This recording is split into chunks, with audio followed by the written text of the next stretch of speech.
કાંઈ question? Yes please. Sir, first of all, thank you very much for your valuable knowledge. Yes. So my name is Dipesh. I have a concern that you talked about Google My Business.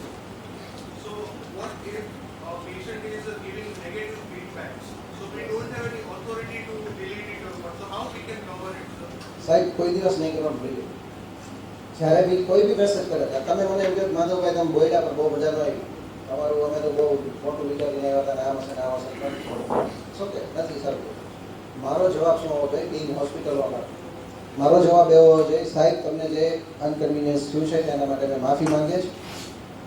હું તમને અત્યારે એવું commit નથી કરતો કે આનું solution આમ થાય આમ થાય આમ થાય. પેમેન્ટ કાંઈ બી લખીને હું નથી દેતો. હું માફી માંગુ છું.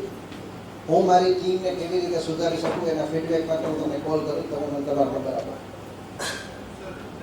સો આ તમે મૂકો છો એટલે તમને એ જવાબ નહીં લખે કેમ કે એ વધારે ફ્રસ્ટ્રેટેડ હોય. ઘણા લોકો ટ્રાય કરીને કરશે તો ઓર કોમ્પિટિટરના લોકો બી કરે છે. અમે ઘણા મારી બુકમાં છે બધું.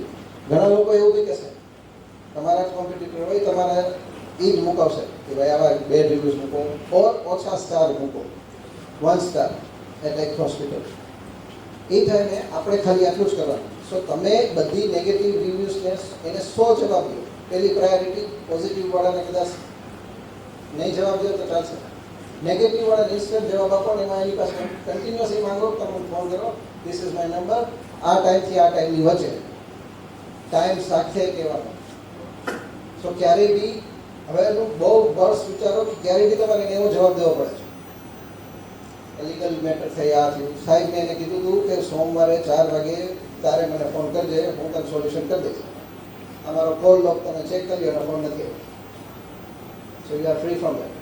નેગેટિવ રિમૂવ નથી કરવાનું. સાહેબ હું એક એક્ઝામ્પલ આપું. ગુજરાતમાં રાઇટ્સ થયા બરાબર, ખાલી એક જ ડિસિઝન લેવાનું હતું ગવર્મેન્ટમાંથી કેમ કે આખી દુનિયાએ ત્યારે તમે કદાચ ગૂગલ સર્ચ કરશો ને તો તમને એક જ વસ્તુ દેખાય, ટ્રેન સર્જાઈ, ઓલું કર્યું.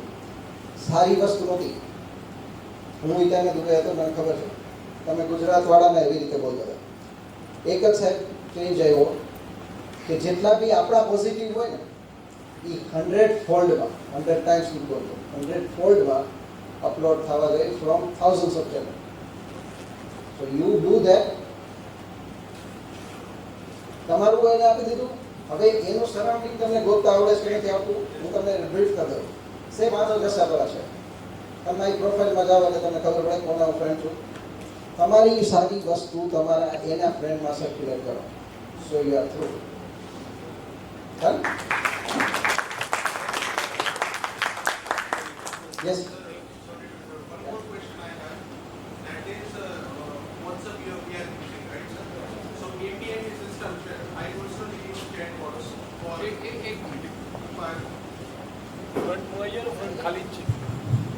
આગળ આવે ને ભાઈ. Yes, sir. Sir, so talking about WhatsApp, I personally use chatbots to fire messages and all.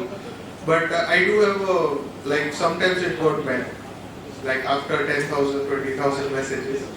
So is there any best alternate version or option? One option is online API based for that. For mass marketing, you use WhatsApp as a tool. સાહેબ હું તમને કોઈકે ROI પૂછ્યું હતું કે ભાઈ આપણે આ કરીએ, ગાર્ડનમાં ઓલું કરીએ તો કેટલા માણસો કન્વર્ટ થાય. વૈભવભાઈને પૂછ્યું હતું કદાચ. 2% જ રેશિયો રાખો. તમારી હોસ્પિટલમાં તમારો ફૂટફોલ કેટલો જોઈએ? તમારે કેટલો જોઈએ?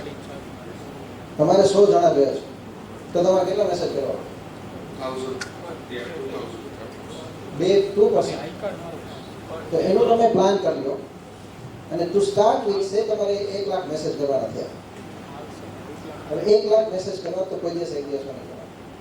સવારે કરો 1000, સવારે કરો 1000 બપોરે કરો, 4 કલાકના ગેપ કરો. 4 નંબરથી કરો કેમ કે તમે ઓફલાઈન વર્ઝન યુઝ કરતા હશો. 4 નંબર, 8 નંબર, 10 નંબરનો પ્રોબ્લેમ નથી, બહુ સારા પ્રાઇસમાં મળે. પણ 100, 200, 1000 that's it. 1000 થી વધારે એક મેસેજ નહીં કરો. Okay, sir. Yeah, so you will get a better result. Plus તમે 1000 એમાં આવો છો કે ક્લિક કરી દીધું એટલે 1000 ને વહી જશો નહીં. નહીં સર, એમાંથી ઘણા 17 to 22% જ લોકોને ડિલિવર થશે. તો તમે જ્યારે 100 લોકોને મોકલો ત્યારે 17 લોકો સુધી જશે, કેમ કે બલ્ક મેસેજ. તો આ રીતે તમારું આરવાય કેલ્ક્યુલેટ થાય. WhatsApp offline message. Thank you so much, sir.